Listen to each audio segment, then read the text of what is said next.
Olá, pessoas, bem-vindas a mais uma aula Português em 5 minutos com a professora Rosi. E hoje nós vamos falar de um assunto um pouco mais acadêmico, que é a versificação dentro do estudo dos poemas, tá? Por que eu vou falar disso, professora? Não é exatamente uma dúvida ortográfica ou gramatical, mas a questão da versificação é uma questão que cai bastante em vestibulares e concursos públicos, tá? E como ele acaba virando um tema um pouco distante para algumas pessoas, então a gente vai falar sobre isso na aula de hoje e nas próximas, tudo bem? Então vamos lá. Primeiramente, o porquê que é importante estudar sobre essa questão dos poemas. Porque até o século XIV, na verdade, a poesia e música era uma coisa só. Mas foi no humanismo que nós tivemos a separação de música e poema. Mesmo assim, a preocupação com a formação de um poema foi bastante rígida, pelo menos até o século XIX. Né? Então, fazer poemas não era algo assim para qualquer pessoa que simplesmente soubesse ler e escrever. A pessoa tinha que ter essas habilidades, mas a construção muito minuciosa desses versos. Então, por isso que uma das coisas que eles faziam, né, com bastante rigidez, era o cuidado com as sílabas poéticas. As sílabas poéticas são as sílabas que constituem as palavras que constituirão os versos. Então, para poder manter, né, um ritmo dentro de um poema, isso daqui era muito bem cuidado. Por isso que nós temos aí a chamada escansão. Então, para ser mais exato, na aula de hoje falaremos sobre escansão. E eu ensinarei vocês a fazerem isso. De que jeito, professora? Assim, fazendo a contagem das sílabas poéticas dentro de um poema. Tudo bem? Então tá aqui, olha só. Poema bonitinho de Camões. Então, aumentando um pouquinho aqui para vocês verem como que isso funciona. Então tá lá. Primeiramente, olha só que interessante esse poema. A gente veio aqui ler nele, né? Busque amor, novas artes, novo engenho, para matar-me em novas esquivanças, que não pode tirar minhas esperanças, que mal me tirará o que não tenho. Olhai de que esperanças me mantenho, vede que perigosas seguranças, que não temo contrastes nem mudanças, andando em bravo mar perdido lenho. Então, para dar essa leitura gostosinha, houve essa preocupação do poeta em separar as sílabas poéticas do verso. Então, como é que eu faço isso? Imagina que esse verso aqui é constituído por uma palavra só. Então, da mesma forma que você separaria uma palavra por sílabas, por exemplo, mágico, assim, aqui você também vai fazer a mesma coisa. Quando houver espaçamento entre as palavras, você vai continuar separando também. Por exemplo, mágico é legal. Então, mesmo que haja fronteiras entre as palavras, você separa. Tudo bem? Outra coisa que é importante lembrar. Às vezes, as vogais ficam juntas dentro de um verso. Então, você não separa elas, tá? Então, esse tracinho que eu coloquei aqui, por exemplo, vai desaparecer. É como se o poeta tivesse grudado as duas vogais. Só que, às vezes, o poeta não vai querer que essas vogais fiquem juntas. Então, para auxiliar na sua métrica, ele vai separar, vai colocar o tracinho ali. Não, mas quem decide isso, professora? O ritmo. E quem decidiu isso foi o poeta.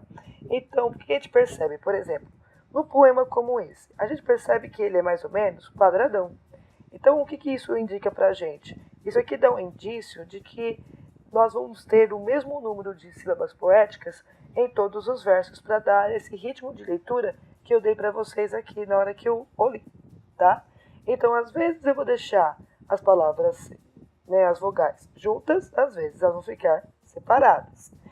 Então, vamos ver aqui neste caso, ó. Busque amor, vou deixar separada, junta por enquanto, o E e o A, tá? Por enquanto eu vou deixar. Busque amor, novas artes, novo engenho, tá? Deixei tudo junto por enquanto, porque eu não sei exatamente quantas sílabas poéticas o autor quer para este verso. A segunda coisa, na hora de fazer a contagem, eu não vou contar todas as sílabas, né? Fazer 1, 2, 3, simplesmente. Não. Por quê? Porque isso daqui tem a ver com a questão da pronúncia. Então, quando a gente está pronunciando esses versos, às vezes a última sílaba ela não vai ser tão acentuada quanto a tônica, obviamente. Então, por conta disso, o autor não conta. Ele vai acabar só chamando atenção até a última sílaba tônica da última palavra.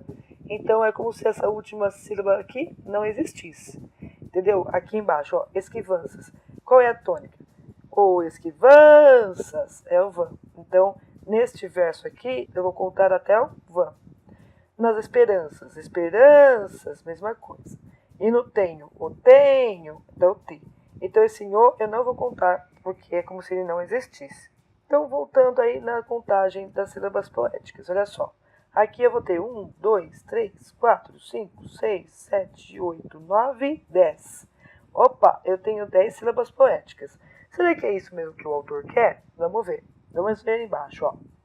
Para, matar, me, deixo junto, novas esquivanças. Aqui eu não conto. Aí dá 1, 2, 3, 4, 5, 6, 7, 8, 9. Opa!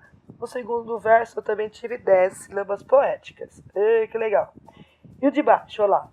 Que não pode tirar meias, vou deixar junto por enquanto, as esperanças. No conto último, tu fica 1, 2, 3, 4, 5, 6, 7, 8, 9, 10. Opa! O terceiro também deu 10. E só para ver no final, que mal me tirará, ou vou deixar junto por enquanto, que eu também não tenho. Então vai ficar até o T.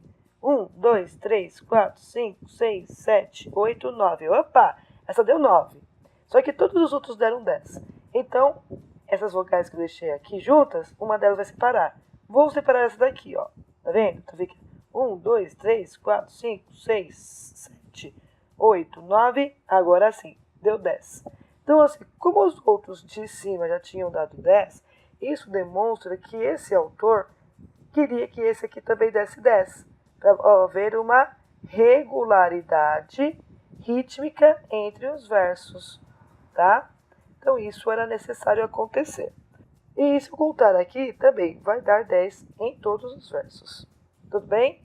Então, essa regularidade rítmica, gente, vai ter nome, tá? Como eu tô falando, era um período em que as pessoas queriam manter os versos assim, não feitos de qualquer jeito, mas de uma forma bastante regular. Aqui, ó. O que eu quero falar para vocês? Tá vendo? Quando tiver aí um verso constituído por apenas uma sílaba poética, ele vai chamar de monossílabo, tá? 2 dissílabo, 3 trissílabo, 4 tetrassílabo, é tetra! Pois é. 5 pentassílabo, somos nós, inclusive, penta, é penta. 6 hexassílabo, 7 heptassílabo ou redondilha menor, chamada pelos poetas, ok? Octassílabo, eneassílabo, que são 9, decassílabo, opa, olha os versos favoritos de Camões, endeassílabo e dodecassílabo. Opa, peraí, o heptassílabo é a redondilha maior, tá? Desculpe. E o pentassílabo é a redondilha menor, que era como os poetas chamavam quando eles faziam versos, poemas, apenas de 5 versos. Decassílabo era um dos favoritos do Camões e dodecassílabo eram favoritos do Alexandre o Grande. Tanto que o nome do verso também é chamado de alexandrino. Quando Alexandre o Grande ia fazer suas poesias, ele gostava sempre de deixar seus versos com 12 sílabas poéticas, tá? Esse aqui que eu coloquei antes, monóstico, dístico, terceto, quádruplo, quarteto, quintilha, sextilha, septilha, oitava, nona ou décima, esses são os números de estrofes dentro de um poema, porque você sabe, né, que os versos acabam constituindo aí estrofes. Tudo bem? Professora, como assim eu posso ter, mudando de assunto, eu posso ter, e voltando ao anterior, né? Como assim eu posso ter uma poesia formada apenas por 2 versos? Isso não é possível. Ah, gente, é possível sim. Por exemplo, nós temos um poema muito bonitinho de Casimiro de Abreu, que eu não vou colocar inteiro porque ele tem muitas estrofes, mas ele é feito assim, ó. Dessa forma que nós vemos aí. Tu ontem na dança que cansa voavas com as faces em rosas formosas de vivo, lascivo, carmim. Na valsa tão falsa corrias, fugias, ardente, contente, tranquila, serena, sem pena de mim. Aqui é uma historinha de ciúmes, tá? O cara está muito bravo porque ele está vendo a moça de quem ele gosta dançando com a pessoa.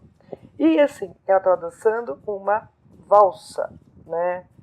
Então, a gente percebe que ele vai manter 2 sílabas poéticas durante todo o poema, dando o 1, 2 da valsa, né? Que a valsa te dança, né? 1, 2, 1, 2, 1, 2, assim, 1, 2.